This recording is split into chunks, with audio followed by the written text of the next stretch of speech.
So let me get this straight.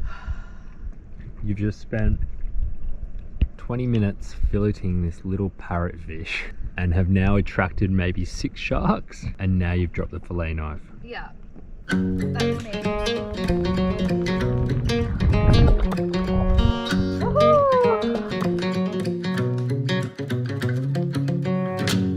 I wake up in the morning in this great blue state. Welcome to the story of 2 sailors taking the long way home to Australia on a 38-foot boat called Finding Avalon.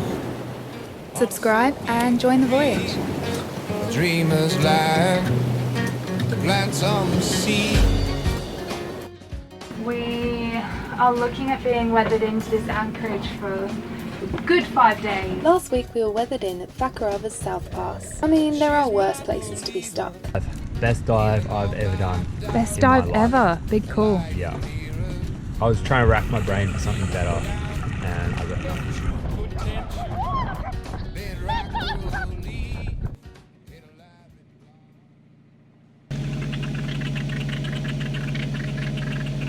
This morning we find ourselves in Pakakota, a small and unassuming bay in the south of Facurava that has yacht services who provide great internet and reliable mooring pools.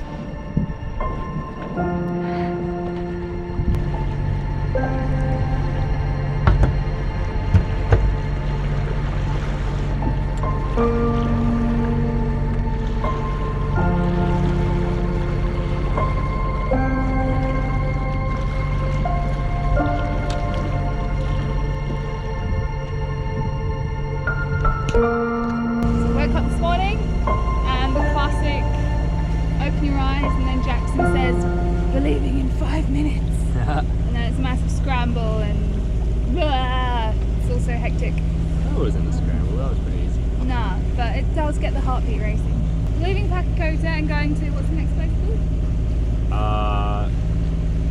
Rodello. Yeah, Rodello,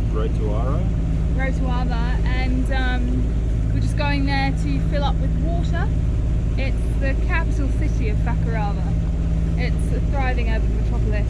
Yes, we're going to go and fill up with water and then head to Apataki to get the boat hauled out.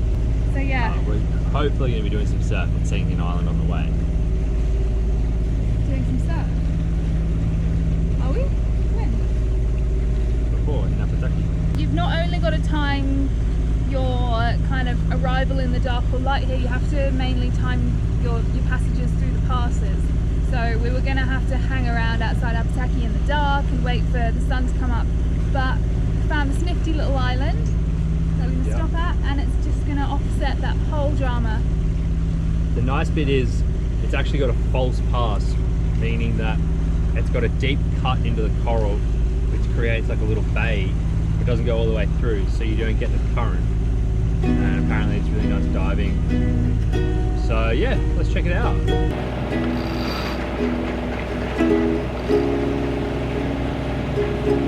Come with me. Very little wind this morning. I'll tell you a secret. Sometimes I really enjoy the humdrum of motor sailing, a chance to be carried along without too much thought or effort, and to watch kaleidoscopes form in my coffee. How much I love you. This is Rotoava, Facurava's main port.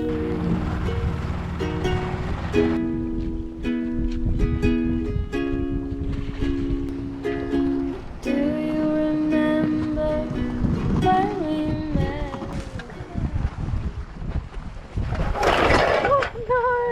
Oh, please. Oh, Come on. really wet and sticky. Oh, you slipped over in the mud. Oh, boy. Oh no! Can we go back to the boat? No. You're right. Yeah. You hurt yourself. Oh. Took a little tumble. Yeah? We haven't done the rubbish in, what, 3 weeks? So yeah, we've accumulated quite a bit, and now I fit in very well with the rubbish. Alright, so I'm going to go and do rubbish and do a bit of provisioning, and then Jackson's going to go and drop the water, and then we are headed to Paradise. Is that right? Good, let's go. That's the day I knew you were my pet. I wanna tell you how much I love you. We really took it for granted in the Mediterranean and the Caribbean, where you could just pull up to a marina or a fuel dock and just fill your boat up with water. And we made the choice early on that we thought we were happy to just increase the water capacity on Avalon and not invest in a water maker. And it's times like this that it really hurts, because now we have to ferry all these jugs of water back in the dinghy, back in the boat, and fill them all back up. And it's just really hard work. Often, very often. The luxury of just being able to pull up and fill your boat up is kind of indescribable, really. And should we invested another 6,000 or 7,000 into a water maker? Maybe. Well, then comes the question of, do you have enough power to run the water maker? So that would be another headache. Yeah, so exactly. We're still not sure whether we made the right choice. How much water do we have on Avalon?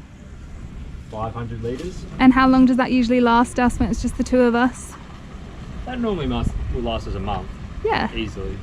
My job was to do the provisioning.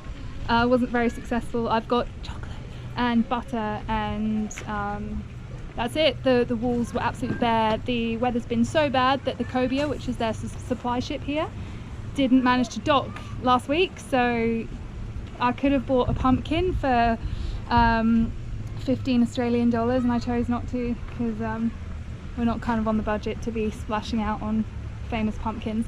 So yeah, I'm gonna go to the other supermarket, which is a fair way. I'm gonna try and find something fresh. If it's just an onion, I'll be happy. And yeah, so we need enough food to last us for 2 weeks. We're already on canned stuff, which is fine, but you need the odd fresh thing. We've got no onions, so off on the hunt.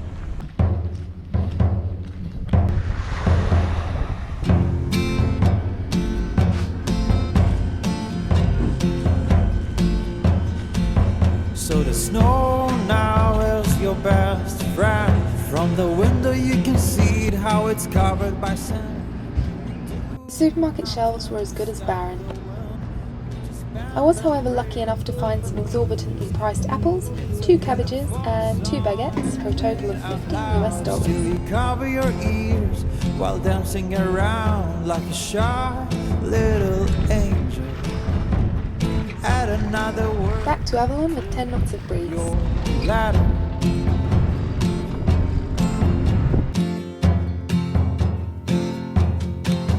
I hope one day. The plan was to head out of the North Pass and zip over to Toau and anchor up in its false pass, about 30 nautical miles. Yeah, it's the wind that makes us feel as one.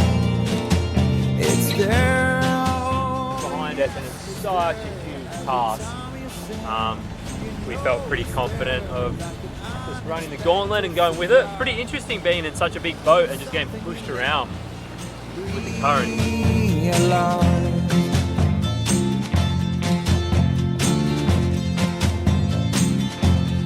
It's those quiet moments in your life when you finally feel alive. It's those quiet moments in your life. This is why.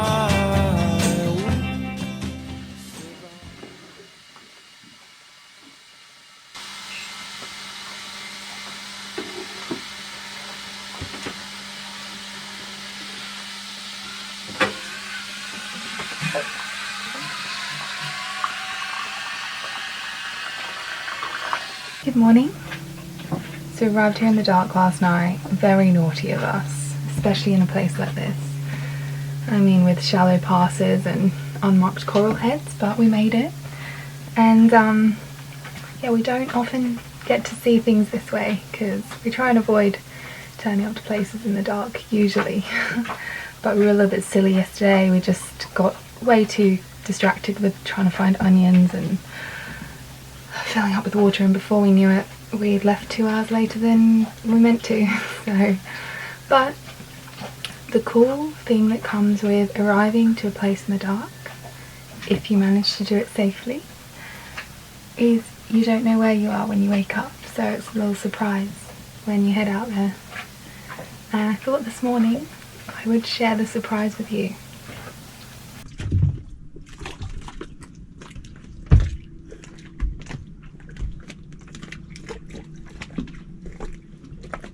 It's really nice. Looks like we got very lucky actually. There's a lot going on around here. Actually, when we were coming in, we went through quite a narrow pass with 2 breaking waves either side. Luckily we could spot those in the moonlight. And there's 2 other boats here, just 2 of them, and somebody was awake on the other boat and actually yelled out to us that there's mooring balls. If they didn't do that, I'm not sure whether we would have seen them. The plan is actually to hang out here all day because we thought, you know, what's the point in coming somewhere and not really enjoying it? So we're going to do that. Then we're going to head to Albuquerque tomorrow. And yeah, this place looks like there's lots to explore. Can't wait to show you around. Oh, and by the way, side note, has anyone ever tried cacao powder with ginger? It is the Badger's Snatchers. A friend showed it to me about 7 years ago and I've never looked back. And all it is a heaped teaspoon of cacao powder, maybe 2, and chopped ginger, and then just pour on hot water. And if you really want to make a treat out of it, just pump some honey in there or some milk. But just the hot water does me good and it gives you so much energy. Get amongst it, everyone. Cheers. I'd normally have a coffee, let's be honest, but I've only got I've probably got enough for 2 coffees left, so I'm just going to save them for when I really want them. So yeah, times of austerity on Avalon. The captain woke up and we headed to land.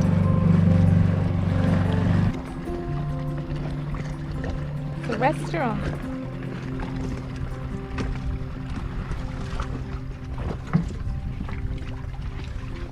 Not much happening on this island, just a home of one family.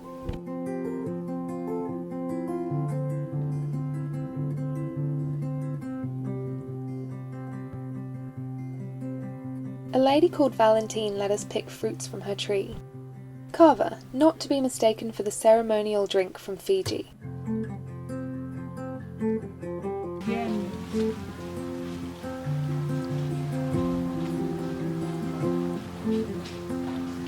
What are you eating? Kava. Going on a kava mish. It's kind of it's like a lychee, but I think the one I got wasn't ripe. The lovely Valentine said that we could pick these fruits off her tree. She's quite camera shy though, so she doesn't really want to get involved in the filming, but she's a cool lady. And she lives here and has a little restaurant here, but apparently no food here because of the treacherous weather. The waves have been too big to catch any fish or lobster, so this is all we got. Oh wow, I don't think mine was ripe either. No, I think you gotta go less green. You went more green. It tastes quite vegetable-y. It tastes like cabbage. So Jackson and I actually realised that we both ate completely unripe ones. So we've managed to find a ripe one, slightly squidgier than the other ones, and it's really good. It tastes exactly, in my opinion, like a honeydew melon. It's really nice. We've got a few. So this is our supply of fresh fruit.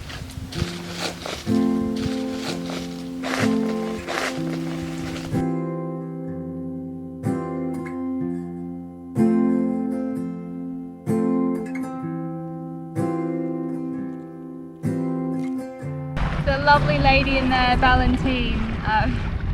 She's quite jaded because apparently she's been made world famous and she didn't ask for it, because people come to this island and just start filming her and taking pictures of her, and she's been in the newspaper in France, Sweden, Norway, Italy, and she's just so over it. So every time I got my camera out, she was like, oh yeah, take it of my garden but not of me, I'm done.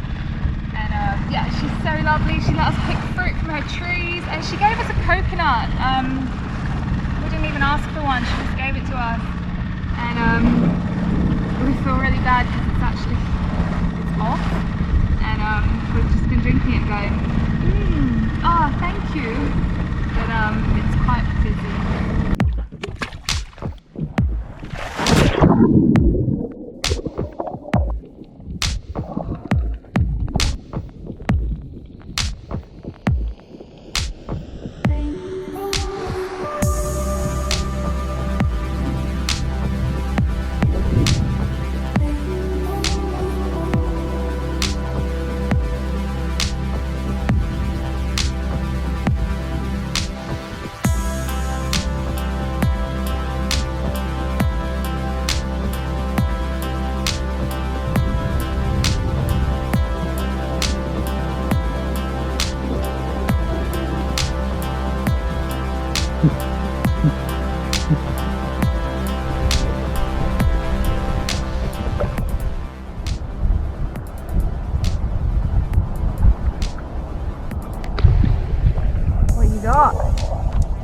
Bit of dinner.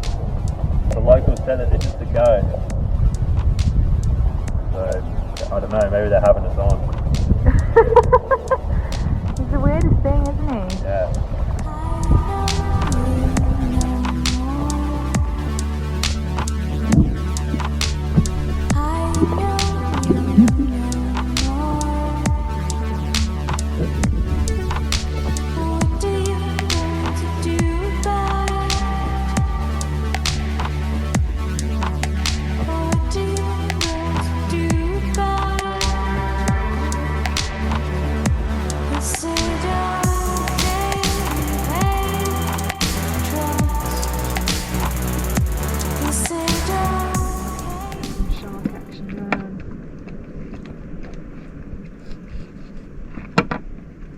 Tie it to the rope though. So they stick around.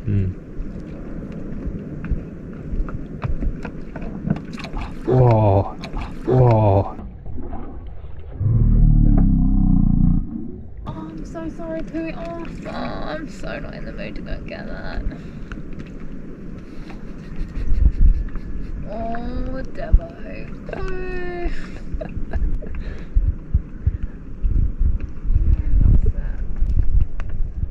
So let me get this straight. You've just spent 20 minutes filleting this little parrotfish. Family's not gonna go hungry tonight. And have now attracted maybe 6 sharks. And now you've dropped the fillet knife. Yeah, that's me. Oh, I'm so upset. Go on, in you go. Alright, watch this. No, I want to put it on, you gotta put it on some rope or something. We didn't want to catch anything. We're not really sure what has and hasn't got ciguatera around here, and we know that trumpetfish maybe is fine, and we've heard that if you get a little parrotfish it's fine. I didn't want to go too big, so I got this little guy. Admittedly, we probably could have gone bigger, but you know, play it safe. And now what are you doing? I'm just feeding the sharks. In this evening place,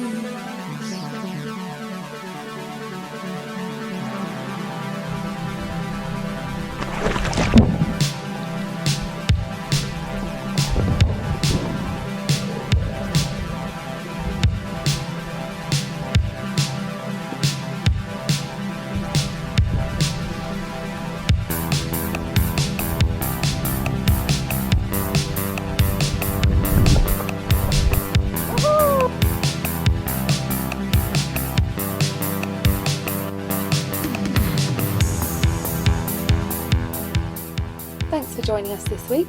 Don't forget to give the video a thumbs up and subscribe if you're new.